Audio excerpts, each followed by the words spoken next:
अच्युताय गोविंदाय अनंताय नाम भेषजाम।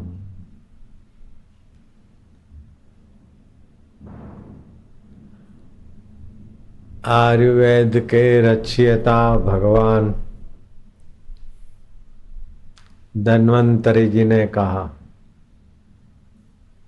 कठिन से कठिन रोग मिटाने वाली औषधियां अगर काम न करें और आप दुनिया के हकीमों और वैद्यों से लाइलाज घोषित हो गए तो एक इलाज ये है बिल्कुल पक्का स्वस्थ होने का, अच्युताय, जो अपनी महिमा से च्युत नहीं होते।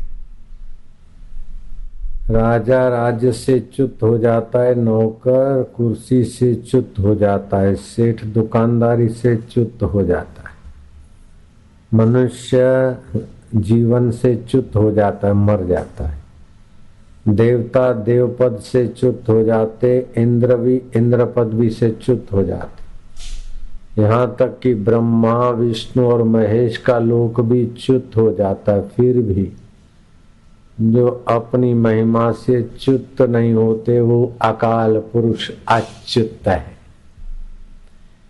अच्युताय गोविंदाय, गो माना इंद्रियां, इंद्रियों के द्वारा जिस अकाल पुरुष की सत्ता विचरण करती, अच्युताय गोविंदाय, वो अच्युत तो हो रब आप, हे अकाल पुरुष आप अच्युत हो, हम मान गए, तू सदा सलामत निरंकार। सिख धर्म को कोई मानते हैं तो तुरंत समझ जाते होंगे, तू सदा सलामत निरंकार, यही है अच्युत। गोविंद, गो माना इंद्रियां, इंद्रियों के द्वारा विचरण करने वाली सत्ता उसी रब दी है तो गोविंद है। अनंताय, सबका अंत हो जाता है, सृष्टि दा अंत होंदा सी,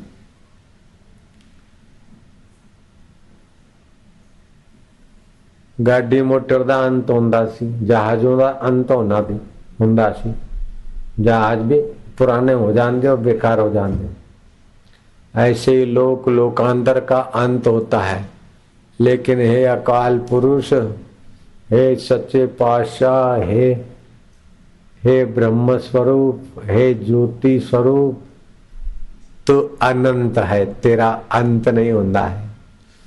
शरीर का अंत हो जाता है, मन का, बुद्धि का, समाधि में मन शांत हो जाता है, बुद्धि रिदम भरा प्रज्ञा से रूपांतरित हो जाती है, लेकिन तू वही का वही।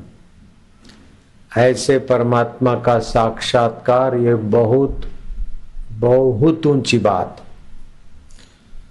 धरती पे जन्म दिवस तो 2.25 करोड़ लोगों का रोज होता है, शादी दिवस भी लाखों लोगों का रोज होता है, प्रमोशन डे भी हजारों लाखों लोगों का हो सकता है, भगवान का दर्शन दिवस भी कभी डजनों लोगों का हो सकता है। लेकिन भगवान जिससे भगवान है उस अकाल पुरुष का साक्षात्कार तो धरती पे कभी कभी किसी ब्रह्मज्ञानी का ही होता है। ब्राह्मी स्थिति प्राप्त कर, कार्य रहे नाशेष, गुरुवर रहे नाशेष, मोह कभी ना ठग सके, इच्छा नहीं लवनी, पूर्ण गुरु कृपा, पूर्ण गुरु का ज्ञान, गुरुवर पूर्ण गुरु का ज्ञान, आंसू मन से हो गए साईं आसा, पूर्ण गुरु कृपा मिली, मोह कभी ना ठग सके। अभी अभी सुना, अर्जुन को भगवान का दर्शन था, भगवान अर्जुन का रथ चलाते थे, फिर भी अर्जुन मोह में पड़ा। इन अर्जुन को जब भगवान ने पूर्ण गुरु के रूप में ज्ञान दिया तब अर्जुन का मोह मिटा। गदाधर महाराज देवी की उपासना पूजा करते थे, काली देवी मां प्रकट हो जाती थी, उनके हाथ का प्रसाद स्वीकार कर लेती, उनका हाथ का दिया हुआ गजरा अपने चोटी में लगा देती मां काली कलकत्ते वाली। उस काली माता ने कहा कि गदाधर तोतापुरी गुरु से दीक्षा ले लो। बोले मैया मेरे को आप प्रकट होकर मूर्ति में से प्रकट होकर दिखती हो, बातचीत करती हो, मेरे हाथ का तुम प्रसाद खाती हो, मैया फिर मुझे गुरु करने की क्या आवश्यकता है। तो गदाधर को मैया ने कहा कि मुझे बुलाते हो मैं आती हूं, लेकिन मैं अंतर्धान हो जाती, तुम वहीं के वहीं। लेकिन मैं जिससे मैं हूं, तू जिससे तू है, उस अनंत का, उस अकाल का, उस ज्योति स्वरूप का, मन तू ज्योति स्वरूप अपना मूल पिछान, गुरुवाणी में आता। वो ज्योति स्वरूप का साक्षात्कार गुरु की कृपा से होगा। गदाधर ने तोतापुरी गुरु की शरण ली और तोतापुरी गुरु ने गदाधर को रामकृष्ण परमहंस बना दिया। नरेंद्र ने रामकृष्ण की शरण ली और रामकृष्ण ने नरेंद्र को विवेकानंद बना दिया। ऐसे ही आसुमल ने लीलाशाह की शरण ली और पूर्ण गुरु कृपा मिली, पूर्ण गुरु का ज्ञान आसुमल से हो गए साईं आशाराम। नमो अरिहंता नाम जैन बैठे, नमो सिद्धा नाम। तो जो पूर्ण सिद्ध है वो अपने आत्मा को ब्रह्म रूप से जानते। देह सभी मिथ्या हुई, जगत हुआ निसार, गुरुवर जगत हुआ निसार, हुआ आत्मा से तभी अपना साक्षात्कार। जागृत स्वप्न सुषुप्ति पेखे ब्रह्मानंद का आनंद ले। जागृत आई और चली गई, स्वप्न आया और चला गया, गहरी नींद आई और चली गई, लेकिन उसको देखने वाला चला गया क्या? कल का जागृत चला गया। तो जागृत स्वप्न सुषुप्ति वेखे ब्रह्मानंद का आनंद लेते। जागृत आया गया, स्वप्न आया गया, सुषुप्ति आई गई, वो जिस रब से दिखता है उसमें सो रहे। सदा समाधि संत की, आठों पहर आनंद, अकल मता कोई उपजा गिने इंद्र को रंग। इंद्र तो अप्सराएं नाचे, गंधर्व गाए, तब उसे आनंद आए। और नानक जी, कबीर जी, रामकृष्ण, लीलाशाह बापू, ये महापुरुष सोते तो थकान होती तो नींद में, और थकान उठी तो रब में, आत्मा में चले जाते। उस आत्म योग से, उस ब्रह्म स्नान से बाहर आने की जरूरत नहीं पड़ती। शरीर को जरूरत पड़े तो उठो, नहीं तो पड़े रहो।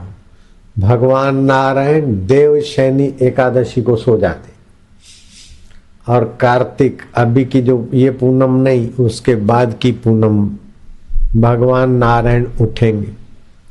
ये 4 महीना कोई शादी विवाह आदि नहीं किए जाते, सकाम कर्म नहीं किए जाते। क्यों? कि ये भगवान नारायण सो रहे, देवता सो रहे। सो कैसे रहे? जैसे साधारण आदमी नींद करता है ऐसा नहीं, उस रब में, उस अकाल पुरुष में, जैसे बच्चा माँ के गोद में, ऐसे हम परब्रह्म परमात्मा में डूबे रहते हैं। और शिव जी बैठे बैठे सो रहे हैं अथवा समाधि जो शब्द का, और भगवान नारायण लेटे लेटे। तो हमको बैठे बैठे इतना नहीं जमता है, तो हम भी लेटे लेटे का अभ्यास है, तो हम लेटे लेटे रहे। नींद तो खुल गई 3-4 बजे, फिर उसी में लेटे रहे। नाम नशे में नान का छका रहे दिन रात। रात को तो छके, लेकिन दिन को 10 बजे तक हम छके रहे। अब जयराम जी बोलना पड़ेगा। और उसमें आप भी छके रह सकते हैं। और आपका जन्म इसीलिए हुआ है, वो कमाया खाया खाया कमाया मजूरी करके छोड़ के मर जाने के लिए जन्म नहीं हुआ है। रब का रस छकने के लिए जन्म हुआ है। और माई भाई सभी वो छक सकते हो। असली प्रसाद वो ही है। और भगवान कृष्ण कहते प्रसादे सर्व दुखा नाम। वो रब का रस चखो तो सारे दुख मिट जाते, सारे कर्म बंधन कट जाते। प्रसादे सर्व दुखानाम हानि रस्योपजायते प्रसन्न चेत सोयासु। नींद में से उठे होता है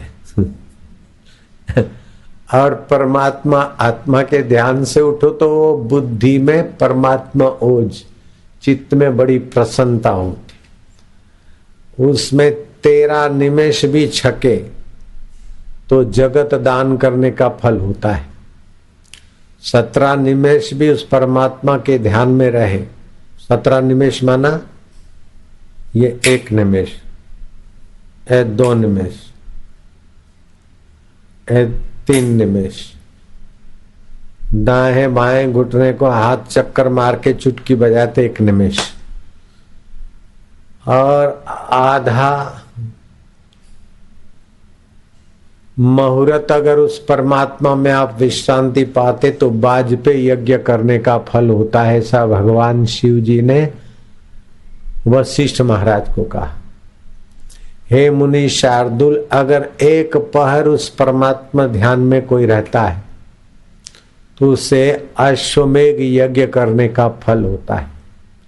जिन संतों का दर्शन करके संसारी लोग निष्पाप होते, जिन संतों की वाणी सुनकर संसारियों का अज्ञान मोह निवृत्त होता है, जिन संतों की दृष्टि पड़ने से संसारियों के पाप ताप कटते, वे संत भी उस परमात्मा आत्म ध्यान में ही खुद आनंदित होते और दूसरों के पाप ताप काटने की शक्ति ले आते। सो साहिब सद सदा हजूरे, अंधा जानत ताको दूरे। आप कभी भी अपने साथ जुल्म मत करना। बाबा हम जुल्म क्यों करेंगे? अनजाने में जुल्म करते लोग। आप समझते कि रब दूर है, वो हाजरा हजूर है, दूर नहीं है। वो जागंदी ज्योत है, आद सत्य है, जुगात सत्य है, अभी भी सत्य और बाद में भी सत्य है। अगर रब 3 जन्मों के बाद मिलेगा ऐसा आपने सोच लिया तो आपने अपने साथ जुल्म कर लिया। रब 1 जन्म के बाद मिलेगा तो 1 जन्म तक आपने अपने को रब से दूर कर दिया। क्योंकि वो रब जैसा आप सोचते हो उसी पर मोहर लगाने को राजी, वैसा ही आपको प्रतीत होगा और ऐसा ही फल होगा। मैं जैन हूं सोचते हो तो उसी प्रकार का फल होता है। और मैं सरदार हूं, सिख हूं तो उसी प्रकार का होता है। मैं सिंधी हूं तो उसी प्रकार का होगा, और मैं मारवाड़ी हूं तो उसी प्रकार का। ऐसा वह सर्व अनुकूल है परमात्मा। भयकृत भय नाशना, वो भय देने वाला भी है, भय नाश करने वाला भी है। भगवान मेरे भय नाश करेंगे ऐसा समझ के वो मेरे रब की प्रार्थना करो तो आपका भय नाश हो जाएगा। और भगवान भगवान को नहीं मानता हूं, जो आए सो करूं, तो फिर इधर उधर डरता रहेगा। मैं लंकोपति रावण हूं, देव यक्ष गंधर्व किन्नर मुझे प्रणाम करते हैं। श्री राम मत कहो, वनवासी राम कहो। ऐसा रावण सीता अपहरण करने को आया साधु बनकर, और लक्ष्मण जी ने मंत्र पढ़कर लकीर खींची कि इस लकीर को लांग के कोई नहीं जाएगा, अगर लकीर को लांगता है तो अग्नि पैदा हो। आध्यात्मिक ओरा होती है, बाहर की अग्नि तो रामानंद सागर ने जलती हुई दिखाई, लेकिन वो बाहर की अग्नि नहीं होती, कुछ अजगे भी धक्का लगता है, करंट लगता है। तो रावण को लगा, फिर बोले देवी मैं भिक्षा अंदर आकर नहीं लूंगा, तुम बाहर आओ भिक्षा देने को। इतने में जरा पत्ता हिलता है तो रावण डरता है, जरा सा कोई पक्षी या किसी का आवाज आता तो रावण डरता है। भयकृत दुष्कृत करते हो तो भय दे देता है वो रावण। कंस चपर चपर चपर खाना खाता है तो चपर चपर खाने में से आवाज आता है कृष्ण आया, कृष्ण आ गए। अब कृष्ण आए नहीं थे, खाली खुराक खाता है तो उसमें से उसी के मुंह से आवाज आ जाता है तो ये कृष्ण आया, चपर चपर बोलते।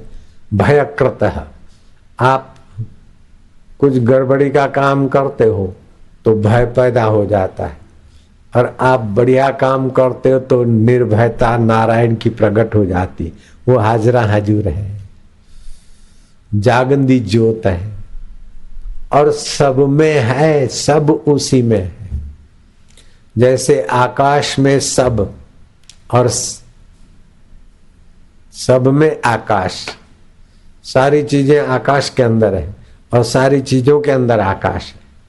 लोहे के अंदर भी आकाश है, अगर लोहे में आकाश नहीं होता तो लोहा भट्टी में डालते हैं तो अग्निमय कैसे हो जाता है, अवकाश है। तो जैसे आकाश सब चीजों में और सब चीज आकाश में, उससे भी वो आत्मा अकाल पुरुष अच्युत गोविंद अनंत सर्वेश्वर सर्वव्यापक परमात्मा ही हमारे सबके परम सुहृद है। तो धन्वंतरी महाराज ने कहा कि सारी औषधियां और सारे हकीम डॉक्टर विफल हो जाए तो अच्युताय गोविंदाय अनंताय नाम भेषजाओ। मैं सत्य कहता हूं, इसका सुमरण करो, आपकी वो रक्षा कर लेगा। शरद पूनम की रात को घर में बोल देना कि रोटी सब्जी है वो कुछ नहीं करना सी, केवल चावल उबाल के दूध पक्के उबाल के फिर दूध में डालने हैं, और दूध में भी ज्यादा घाटा दूध नहीं करना है। बादाम पिस्ता चरौली किशमिश ये कुछ नहीं डालना है, दूध में किशमिश कभी नहीं डालनी चाहिए। बादाम काजू किडनी पर लीवर पर कमजोर हो तो असर करते। खाली चावल पकाए पानी में, फिर उसी पके हुए चावल में दूध डाल दिया, 200 ग्राम चावल तो 1 लीटर दूध, बन गई खीर। अब जितने आदमी हो गिन लेना। खीर खाना है चंद्रमा ये शरद पूनम के दिन। रोटी परोठा खाया तो खबरदार, सपने में आके आंखें दिखाऊंगा। खीर खाना है बस। वो खीर क्या है, 12 महीने तक आपको सर्टिफिकेट मिल जाएगा तंदुरुस्त रहने का। तो धन्वंतरी महाराज ने कहा कि सारी औषधियां और सारे हकीम डॉक्टर विफल हो जाए तो अच्युताय गोविंदाय अनंताय नाम भेषजाओ। मैं सत्य कहता हूं, इसका सुमरण करो, आपकी वो रक्षा कर लेगा। ये बात मैंने सत्संग में कहीं पर कही थी, तो चैनलों के द्वारा फिर घर घर में सत्संग पहुंचता है, लाखों करोड़ों लोग सुनते। तो मेरा शिष्य नहीं था वो, ऐसे ही जरूरी नहीं कि मेरे भगत ही मेरा चैनल में सत्संग सुने, और लोग भी सुनते हैं।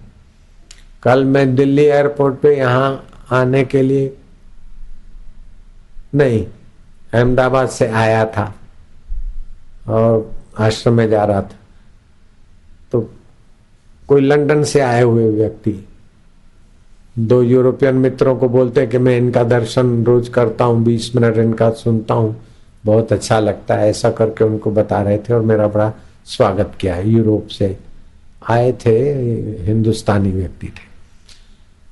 तो 156 देशों में लोग सुनते, तो सभी मेरे शिष्य नहीं, लेकिन मानने वाले तो हैं, मुझे स्नेह तो करते। तो मकराना में कोई आदमी ने ये सुना, अच्युताय गोविंदाय अनंताय नाम भेषजाम। हे भगवान का नाम, जहां कोई हकीम डॉक्टर दवाइयां बां पुकार जाए तो वहां सर्व रोग की औषध नाम, नानक गावे गुण निधान। सब रोगों की औषध नाम, वो गुणों निधान, उसका गान करो। अच्युताय गोविंदाय अनंताय। जरा प्रेम से 2-4 बार बोलो तो शरीर के रोग तो मिटेंगे, मन के रोग भी मिटेंगे भाई। मन के रोग हैं काम, क्रोध, लोभ, मोह, मद, मात्सर्य, अहंकार। बोलो प्यार से, अच्युताय। शब्द नहीं बोलना, अच्युताय बोलते अच्युत में ही डूबना है, उसी की सत्ता से बोल रहे हो, वो जान भी रहे हैं। अच्युताय गोविंदाय अनंताय नाम भेषजाम। अच्युताय गोविंदाय अनंताय नाम भेषजाम। अच्युताय गोविंदाय अनंताय। जब आरती करते ना हम कहते हैं अच्युतम केशवम राम नारायणम श्रीधरम माधवम गोपिका वल्लभम। वो अनेक में वो एक आत्मदेव छुपा है, उस आत्मदेव में विश्रांति पालो। सोते समय भगवान का ध्यान करते करते सो, तो नींद में से उठोगे ना तो भगवान ध्यान में अच्युत में मन चला जाता है, तो नींद में से सीधे अच्युत में जाना बहुत सरल हो जाता है, क्योंकि नींद में मन शांत होता है। तो मुझे उसका बहुत फायदा मिला, मैंने खूब फायदा लिया, अभी भी ले रहा हूं। रात को मैं कभी ऐसे नहीं सोता हूं। आश्रमवासी कोई बच्चा पढ़ेगा ब्रह्म ज्ञान का ग्रंथ, मैं थोड़ा सा जरा व्याख्या करूंगा, उसको समझाऊंगा या सुनाऊंगा। सुनते सुनते अच्युत के भाव में मेरे को नींद आ जाएगी, वो खिसक जाएगी। इस नींद में से उठे तो रात को जो आपका आखिरी विचार होता है, सुबह पहला विचार, रात्रि की आखिरी जो वृत्ति वो सुबह पहली। तो मैं ईश्वर का ध्यान करते करते सो जाता हूँ, तो सुबह उठते ही ईश्वर के ध्यान में मेरा। कई लोग सिखों को हिंदुओं को लड़ाने की गंदी चालबाजी फैलाते, बोलते देखो ये सिख लोगों के नानक जी कैसे संत है, राम गयो रावण गयो ताको बहु परिवार। अब राम जी के लिए ऐसा बोलते नानक, ऐसा बोलना चाहिए। भगवान राम श्री राम के लिए ऐसा बोलते, राम गयो। राम कोई साधारण आदमी है? राम गयो रावण गयो ताको बहु परिवार, कह नानक थिर कछु नहीं स्वप्ने जू संसार। यह है बात तो सच्ची है, लेकिन नानक जी के दिल में राम जी के लिए नफरत नहीं हो सकती भैया, वो संत पुरुष हैं। अगर नफरत होती तो नानक जी ने आगे भी जो कहा है वो भी तो पढ़ के सुनाओ ना किसी को। क्यों नानक जी पर दोषारोपण करते हो? सिखों को हिंदुओं की नजर से और हिंदुओं को सिखों की नजर से क्यों गिराते हो? ये विदेशी ताकतें हमको लड़ाने की कोशिश करती कुप्रचार करके। नानक जी ने तो ये भी कहा, संगी साथी चल गए सारे, कोई न निभियो साथ, कह नानक यह विपत में टेक एक रघुनाथ। और नानक जी के पिताजी का नाम क्या था? कालू राम। जयराम जी बोलना पड़ेगा। अंगद देव, रामदास गुरुओं के तो नाम है। तो ऐसे गुरुओं के लिए है अंत संत प्रचार करना, बच्चों में भिड़ाना स्कूल में या और जगह। ये विदेशी लोग हमारे देश को जैसे और देश तोड़ दिया और अपना धर्मांतरण करा, ऐसे ही हमारे देश को भी तोड़ने में लगे। तो हमारे जो दबंग दबंग संत हैं उनको भी बदनाम करने की कई साजिशें करते हैं, क्योंकि चैनल है उनके हाथ की कठपुतलियां होकर कुछ भी करने को तैयार है, पैसा मिल जाए तो। कोई अच्छी चैनल होगी, उनको धन्यवाद है। लेकिन ये भारत को तोड़ दे, संभव नहीं है। भारत में आत्मज्ञान है, भारत में पर्व है, 40 उत्सव है। देवी जागरण का भी उत्सव है, नानक जयंती के भी उत्सव हैं, ये तो और अलग से बाकी कई उत्सव है। उन उस उत्सवों के कारण सत्संग मिलता रहता है, सूझबूझ मिलती रहती, तो भिड़ाने वालों का साजिश फैल हो जाती। तो आत्म साक्षात्कार उसे बोलते हैं कि भगवान ब्रह्मा जिसमें समाधिस्थ रहते, भगवान विष्णु जिसमें 4-4 महीना विश्रांति पाते, भगवान शिव जिसमें समाहित रहते, उस आत्मदेव को मैं रूप में जानने की जो घड़ियां हैं उसे बोलते हैं आत्म साक्षात्कार। अर्जुन को श्री कृष्ण के दर्शन हो रहे थे, फिर भी अर्जुन का मोह दूर नहीं हुआ। विराट रूप का दर्शन हुआ तो भय दूर नहीं हुआ। लेकिन जब श्री कृष्ण ने अर्जुन को ब्रह्म ज्ञान का उपदेश दिया तो अर्जुन की ब्राह्मी स्थिति हुई। अर्जुन कहते हैं नष्टो मोह स्मृति लब्ध्वा। तो भगवान राम के गुरुदेव वशिष्ठ जी महाराज हिमालय में एकांत साधना में रहते थे। शाम को अपने शिष्यों को शास्त्र का ज्ञान सत्संग सुनाते थे। तो वशिष्ठ जी कहते राम जी एक संध्या को आकाश मार्ग से प्रकाश पुंज आता मुझे दिखाई दिया। मैंने गौर से देखा तो भगवान चंद्रशेखर और मां पार्वती। मैंने अरुंधति सहित मन ही मन उनको प्रणाम किया। फिर उनके लिए सिंहासन तैयार किया और वे आए, उनको मैं ऊंचे आसन पर बिठाया।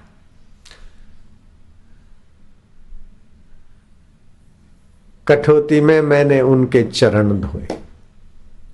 अर्घ्यपात से मैंने उनका पूजन किया। उन्होंने मेरा कुशल पूछा कि मुनि शार्दुल, तुम यहाँ एकांत में रहते हो, वरुण के यक्ष तुमको विक्षेप तो नहीं करते हैं? तमाल आदि वृक्ष तुम्हें फल फूल तो देते हैं हिमालय के, तुम कुशल तो हो? तो मैंने कहा कि हे भोलेनाथ, जो एक बार भी ओम नमः शिवाय कहता है उसका अकुशल मिटकर कुशल होने लगता है। मैं कुशल ही कुशल हूं, लेकिन मेरी एक इच्छा है कि मां पार्वती अरुंधति के साथ जाकर सत्संग करें। मैं आपसे कुछ रहस्यमयी बातें पूछना चाहता हूं। पार्वती जी को शिव जी कहें, उसके पहले ही पार्वती जी अरुंधति का हाथ पकड़ के चली गई वहां सत्संग करने को। मैंने शिव जी से पूछा कि वास्तविक में देव कौन है, जो सर्व सुलभ हो और सबका हितकारी हो, और थोड़ी सी पूजा उपासना करने से पूजक का कल्याण मंगल शीघ्र हो। तो भगवान चंद्रशेखर ने कहा कि हे मुनि शार्दुल, स्वर्ग के देव भी वास्तविक देव नहीं, वरुण भी वास्तविक देव नहीं, कुबेर भी वास्तविक देव नहीं। तुम्हारे हमारे सब के भीतर जो आत्मदेव बैठे हैं वही वास्तविक में देव हैं, और उसी देव की सत्ता से आंखें देखती है, मन सोचता है, बुद्धि निर्णय करती है। बुद्धि के निर्णय बदल जाते हैं, मन की सोच बदल जाती है, आंखों का देखना बदल जाता है, फिर भी वो ज्यों का त्यों है, वह आत्मदेव वास्तविक देव है। भक्त उसे भगवान कहते हैं, अकालवादी उसे अकाल पुरुष कहते हैं, अव्यक्तवादी उसे अव्यक्त कहते हैं, भगवती वाले उसे आद्य शक्ति कहते हैं। सब अपने अपने ढंग से कहते हैं, लेकिन है वास्तविक देव। अब मैं इसमें मिला रहा हूं अच्युत, गोविंद, अनंत, जो भी आप नाम रख दो, तो आप अपने साथ अन्याय नहीं करना कि मुझे 3 जन्मों के बाद मिलेंगे तो 3 जन्मों के बाद ही मिलेंगे। और वो वास्तविक देव इतने स्मूथ हैं, इतने सहज हैं कि उसे आप अपना पुत्र मानकर पूजा करो तो पुत्र होकर आने को तैयार है। वसुदेव देवकी के आगे आ गए। और पुत्र मानकर पूजा करो तो ध्यान भजन में पुत्र होकर वो प्रकट हो जाएंगे। पिता मानकर पूजो तो पिता होकर प्रकट हो जाएंगे। सखा मानकर स्नेह करो तो वो सखा हो जाएंगे। गुरु में उसी देव को भावना करो तो गुरु के अंतःकरण से भी वो देव कृपा बरसा देते। उस देव को आप दूर समझो तो दूर दिखेंगे, पराया समझो तो पराया दिखेंगे, कौल के कौल समझो, डरावने समझो तो डरावने वाले दिखेंगे, और अपने प्यारे समझोगे तो वो नित्य तुम्हारे सखा और प्यारे होंगे। एक युवराज की शादी हो गई, हनीमून मनाने के लिए समुद्री सैर करने का आयोजन हुआ। और उस जमाने में मोटर बोट नहीं रहे होंगे अथवा नहीं गए होंगे, उसमें शड वाली नाव में बैठे, बड़ी लंबी चौड़ी नाव थी। दुल्हा दुल्हन और कुछ उनके मनपसंद लोग बैठे। नाव समुद्र में दूर तक गई और बमंडल चला, आंधी तूफान, और शड यूं हिले। लोग प्राण बचाने के लिए चीख रहे थे, पुकार रहे थे, बचाओ बचाओ बचाओ। वो दुल्हन ने देखा कि दुल्हा हमारे प्रसन्न है और आकाश में निहार रहे, बड़ी मस्ती से बैठे। तो दुल्हन ने अपने घूंघट में से धीरे से, अजी सुनो, अजी सुनो। क्या है? आपको डर नहीं लगता? दुल्हा प्राण संकट में लोगों को थे और नाव डोल रही थी। दुल्हा उस डोलती नाव में खड़ा हो गया, मैन से तलवार खींच ली और दुल्हन के गले पर रख दी। तो दुल्हन मुस्कुरा रही है। दुल्हन ने पूछा, डर नहीं लगता? दुल्हा पूछता, तुझे डर नहीं लगता? मैं क्यों डरती? तुझे डर नहीं लगता?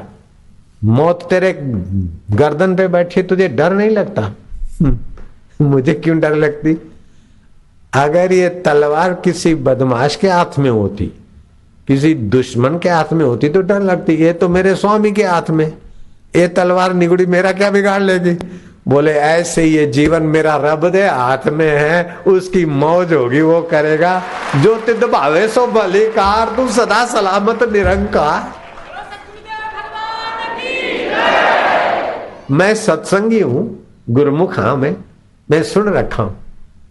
अगर ये नाव डोलते डोलते डूब जाती है तो हमारे शरीर पूरे करके वो नया कोई हितकारी शरीर देगा, अथवा अपने धाम में बुलाएगा, अथवा इसी शरीर से वो हमसे कुछ करवा के हमारा मंगल चाहता है तो नाव को डोलते डोलते डुलाते, नचाते टुपाते, पुकार करवाते करवाते, भक्ति करवाते करवाते किनारे ले चलेगा। करण करावण हार स्वामी, सकल घटा के अंतर्यामी। जल में रस उसी की सत्ता का है, वायु में स्पर्श उसी की सत्ता का है, माँ में वात्सल्य उसी अकाल पुरुष की सत्ता से उभरता है, बाप में अनुशासनीय भाव उसी की सत्ता से निकलता है, संत का संतत्व उसी की सत्ता से चमकता है, और भक्त की भक्ति उसी की सत्ता से फलती। वो ऐसा मेरा अनंत है, ऐसा मेरा रब है, मैं काहे को चिंता करूं, मैं काहे को डरूं? जब तलवार तेरे गर्दन पे है, तुझे डर नहीं लगती, तो फिर तू समझते कि मेरे स्वामी के हाथ में तलवार है, ऐसे मेरे रब के हाथ में है सारी सृष्टि, मैं काहे को डरता? गुरवाणी कहते निर्भव जपे सकल भव मिटे, संत कृपाते प्राणी छुटे, भय कृत भय नाशना। वो भय को देने वाला भी है और भय को नाश करने वाला भी। दूषित करते तो भयभीत भी कर देता है, और पुकारते हैं तो बोले अच्छा बेटे लो अब मैं संभालता हूं पतवार।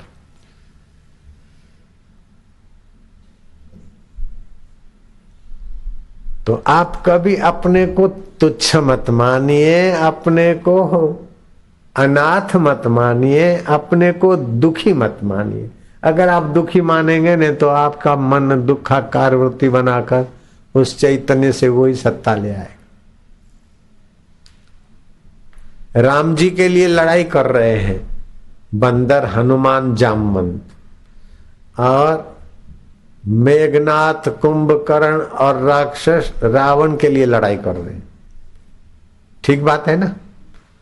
राम जी के लिए लड़ रहे हैं बंदर, हनुमान, जामवंत आदि, और रावण के लिए लड़ रहे हैं कुंभकर्ण, मेघनाथ और राक्षस आदि। लड़ने की सत्ता दोनों को वही का वही दे रहा है। क्या ख्याल है? लड़ने की जो ताकत है वो दोनों की वहीं से आ रही, और हथियार घुमाने का जो ज्ञान है वो भी वहीं से आ रहा है।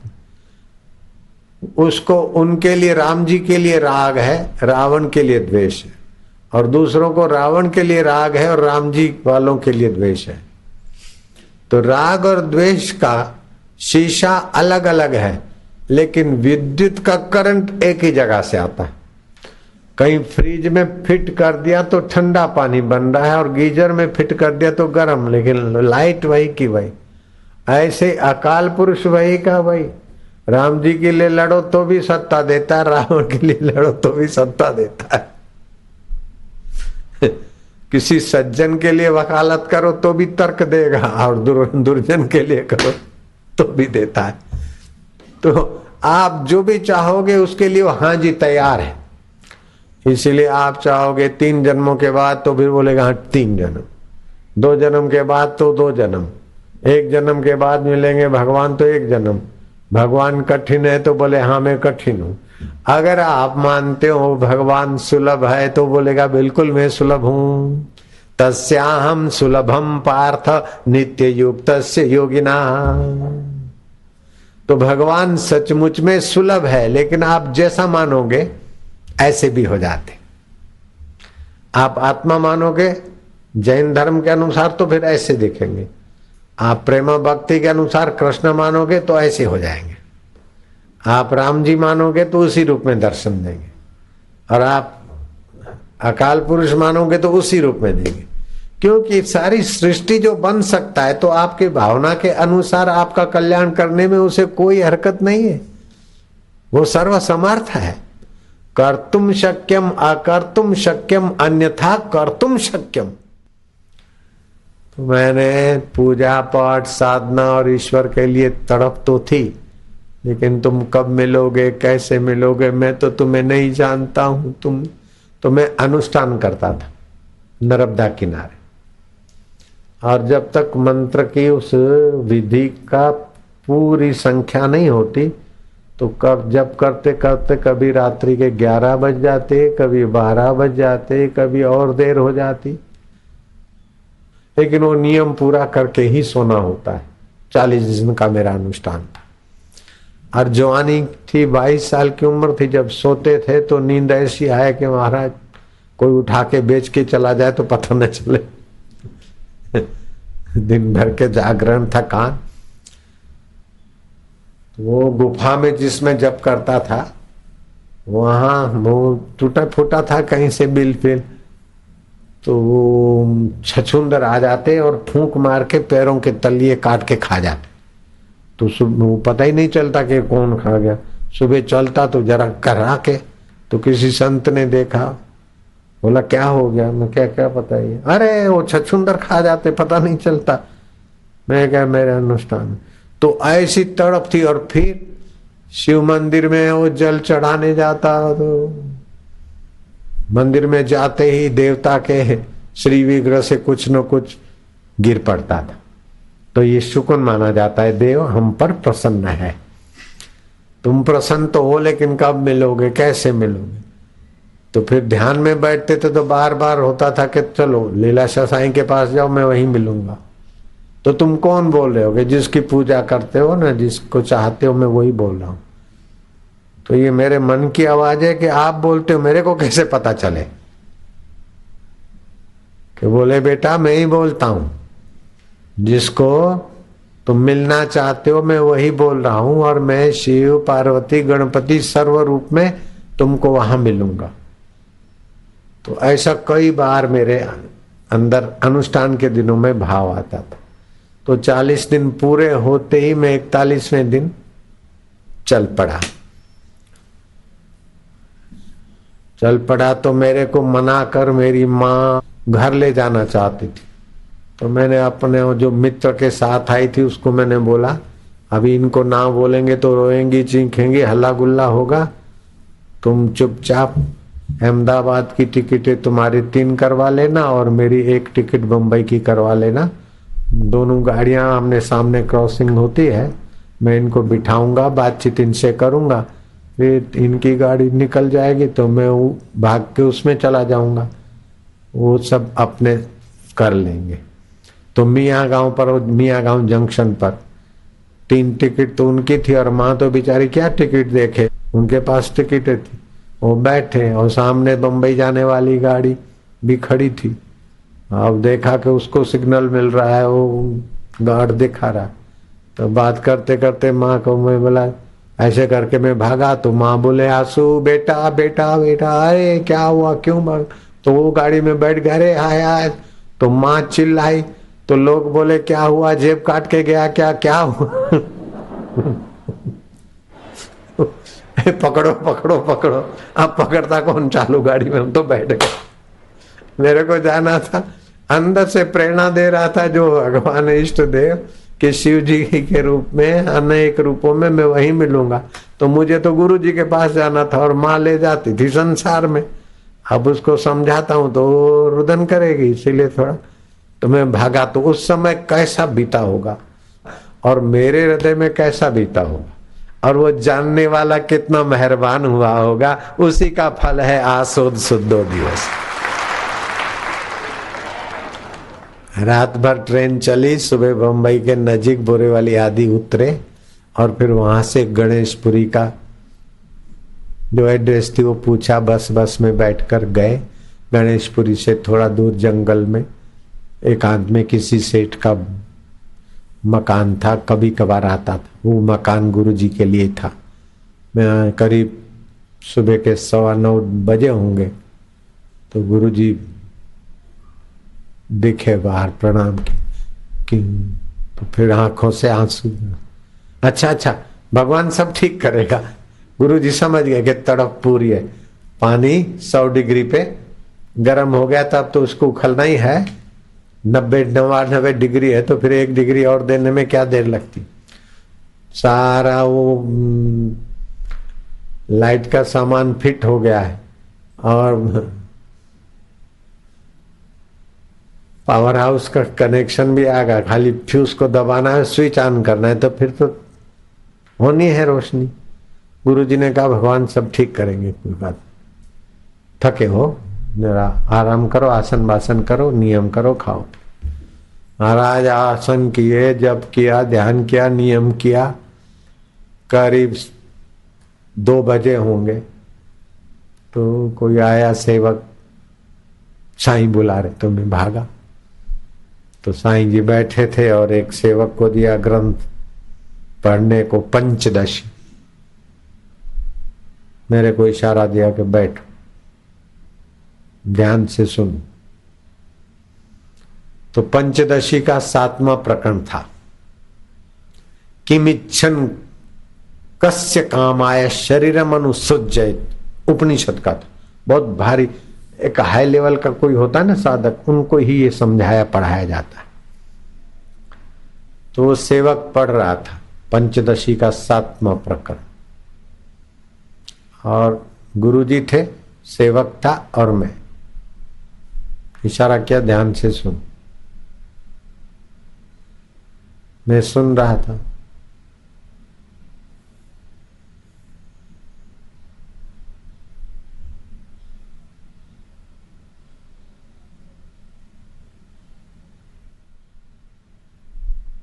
गुरु जी ऐसे बैठे थे। अब मुझे पता नहीं कि ये घटना ऐसे घटेगी क्या। बैठते बैठते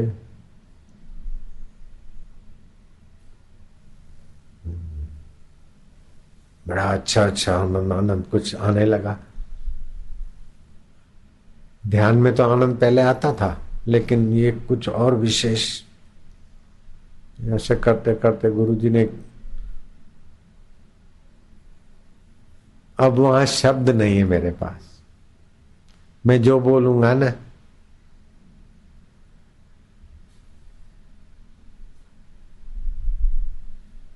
वो बाहर आके बोलूंगा, सत्य से थोड़ा बाहर निकल के ही बोलूंगा। गहरी नींद में बोला जाता है क्या? और गुरु जी की कृपा हुई, वो पढ़ते पढ़ते उसने किमिच्छन कस्य कामाय की व्याख्या करते करते गुरु जी ने दृष्टि डाली, और जो कुछ पर्दा था मेरे और रब के बीच में नासमझी का, वो हटा और ब्राह्मी स्थिति प्राप्त हुई, और 2.5 दिन तक वो माधुर्य और मस्ती रहा।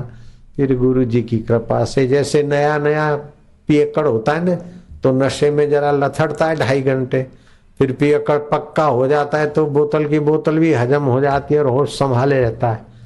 ऐसे ही उस बात को आज हो गए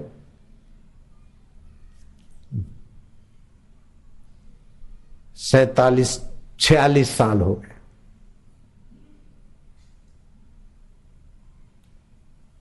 उस घटना को, हम 22 साल के थे तब वो घटना घटी, और अब 70 के हैं, तो पीकर हम पक्के हो गए।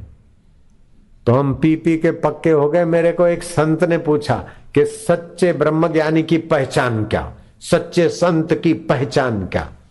और सच्चे संत की पहचान क्या? मैंने क्या सच्चे शराबी की पहचान क्या? बोले खूब शराब पीता हो। मैं क्या नहीं, सच्चे शराबी की पहचान है कि उसके संग में दूसरे लोग शराबी हो जाए। सच्चे जुआरी की पहचान है कि उनके संग में दूसरे जुआरी हो जाए। सच्चे अफीमची की पहचान है कि उनके संग में दूसरे अफीमची हो जाए। ऐसे ही सच्चे संत की पहचान है कि उसके संग में दूसरे भी मस्ती में आ जाए। रब की है।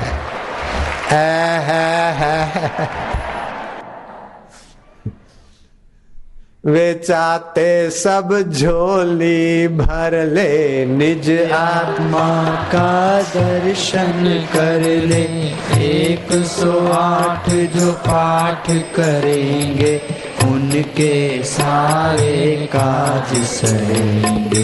रंगारामों से दासा होगी पूर्ण सभी अभिलाषा। नारायण नारायण है रब का ज्ञान, और रब का ज्ञान जिनको मिला है।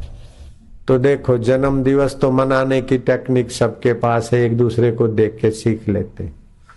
शादी दिवस भी सीख लेते हैं, लेकिन साक्षात्कार दिवस कौन सिखाए? किस किस का हुआ? तो और जो उनको साक्षात्कार हुआ है उनको इच्छा ही नहीं कि हमारा वो साक्षात्कार दिवस कोई मनाओ।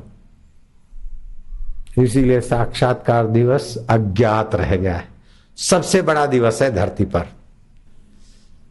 मैंने कल यहां आते ही, कल रात को जहाज लेट था, कई लोग इधर आए थे, आरती वारती किए थे। तो आते ही एक मैंने कथा सुनाई कि भगवान कृष्ण ने युधिष्ठिर महाराज को कहा कि चलो ऐसी जगह पर जाते हैं कि ब्रह्मा विष्णु महेश जिस रब में मस्त होते हैं, मनुष्य चोला भी उस रब को पाने के लिए है। ऐसी ऊंचाई तक पहुंचे हुए किसी ब्रह्मवेता ब्रह्मज्ञानी गुरु का दर्शन कराता हूं मैं तुमको। ब्रह्मज्ञानी का दर्शन वड भागी पावई, ब्रह्मज्ञानी को बल बल जावई। ब्रह्मज्ञानी की मत कौन बखाने, नानक ब्रह्मज्ञानी की गत ब्रह्मज्ञानी जाने। ऐसे ब्रह्मज्ञानी का दर्शन में कराता हूं तुमको। युधिष्ठिर महाराज तैयार हो गए तो अर्जुन ने कहा मैं भी चलूंगा। वो जमाना टैक्सी और कारों का नहीं था, घोड़ा गाड़ी का था, रथ का था, धूल उड़ाते उड़ाते घिंगुरुले बाल मटमेले हो गए। पहले के जमाने में राजा महाराजाओं को वो सुख सुविधा नहीं थी जो आजकल के पीऊन को है। आइसक्रीम खानी हो तो चटाक से खा लेते, पिक्चर देखनी हो सुनना हो धड़ाक से, उनको तो कितनी मेहनत करनी पड़ती। फिर भी पहले के लोग जितने आत्मसंतुष्ट थे वो अभी के लोग नहीं है, बहिर्मुख हो गए, अशांत हो गए। खैर रथ चलते चलते चलते जंगल की गहरी घाटियों को पार करते करते, जंगल का रास्ता भी वैसे होता है। आखिर श्री कृष्ण जहां उस महापुरुष को देखे थे वहां दूर पर रथ रोका और किसी झरने के नीचे गए, हाथ पैर धोए, आचमन ले और बड़े अदब से कुछ फूल बूल फल आदि लेकर वो ब्रह्मज्ञानी संत के दर्शन करने गए। कौन? भगवान कृष्ण। भगवान कृष्ण तो संतों के भोजन की पत्तले उठाने में संकोच नहीं करते। यही तो भगवान का भगवानपना है, ये ईश्वर का ऐश्वर्य है कि छोटा काम करने से भी बड़प्पन ना जाए। दर्शन किए और बैठे। मोरारजी भाई देसाई रमन महर्षि के चरणों में बैठते थे। अमेरिका में उनका प्रवचन था जहां मेरा प्रवचन था, शिकागो में। तो मोरारजी ने कहा कि मैं फाइनेंस मिनिस्टर, प्रधानमंत्री आदि की पोस्ट का अनुभव कर रहा हूं, फिर भी वो शांति नहीं मिली, सुख नहीं मिला जो रमन महर्षि के चरणों में बैठने से मिला। तो आत्मरामी संतों की निगाह और उनकी वाणी और उनके दर्शन से जो सच्चा सुख मिलता है वो पीएम पद में नहीं मिलता, सीएम पद में नहीं मिलता, बिल्कुल पक्की बात है। तो श्री कृष्ण, युधिष्ठिर और अर्जुन उस संत को देख रहे थे। संत की नजर उन पर पड़ी, मौन थे। गुरु मौन व्याख्यानम शिष्य से छिन्न संशया। वो महापुरुष आत्मरामी मौन है और इनके संशय और मन की भागदौड़ शांत हो गई।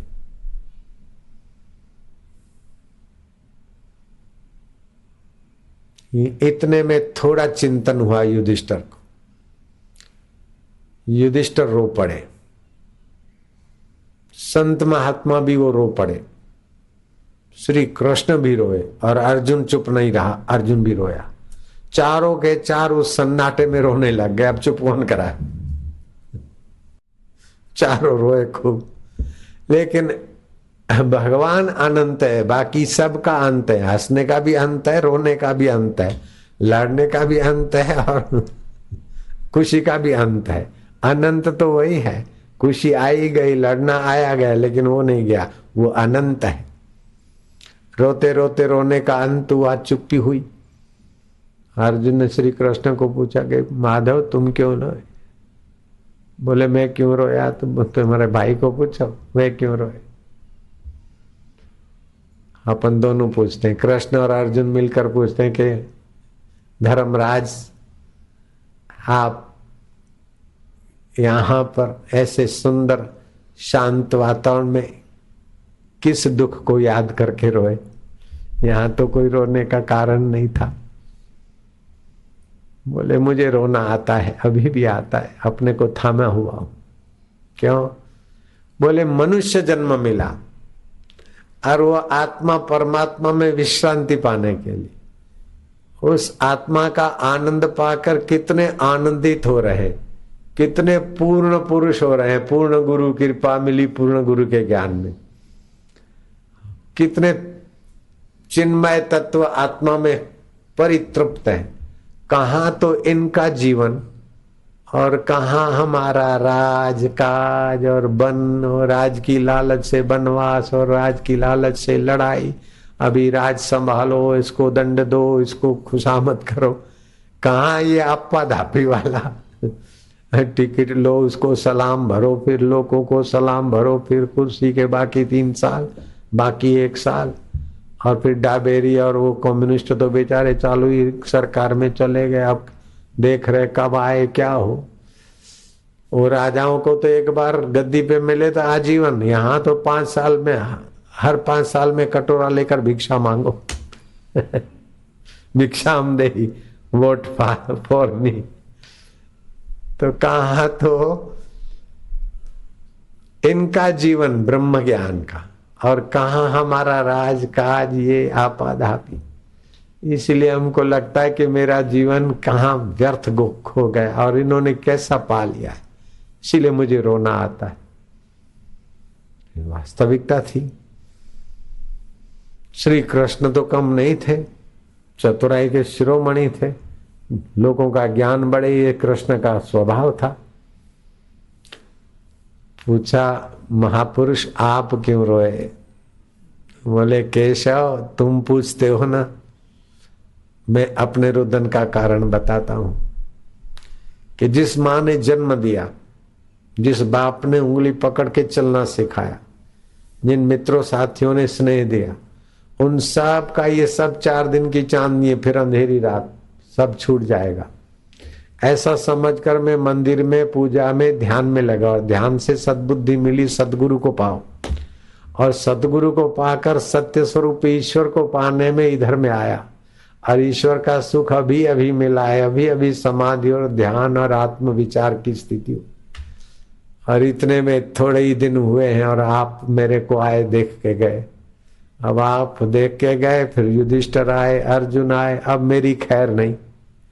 आप जैसे बड़े लोग आने लग गए तो सभी लोग आएंगे इधर, मत्थापची करेंगे, बाबा बेटा दे दो, मेरा सिर दर्द हो रहा है, बेटा भाग गया है, लड़की शादी करियर मायके आ गई, फलाना, ये सारे परपंच की बातें पूछेंगे मेरे को।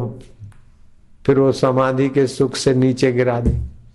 कोई मेरा पाप का फल उदय हुआ है कि तुम्हारे जैसे बड़े लोग आए, मैं इसीलिए रो रहा हूं। नासिक ये अपना उज्जैन का कुंभ और अटल के आने के बाद मेरा भी यही हाल हो रहा है, लेकिन कुप्रचार वालों को मैं धन्यवाद पत्र भेजता हूं कि मेरा मन अब फिर से मजबूत कर दिया, और अब मैं घंटों भर उसी दुनिया में जाने को सफल हो रहा हूं।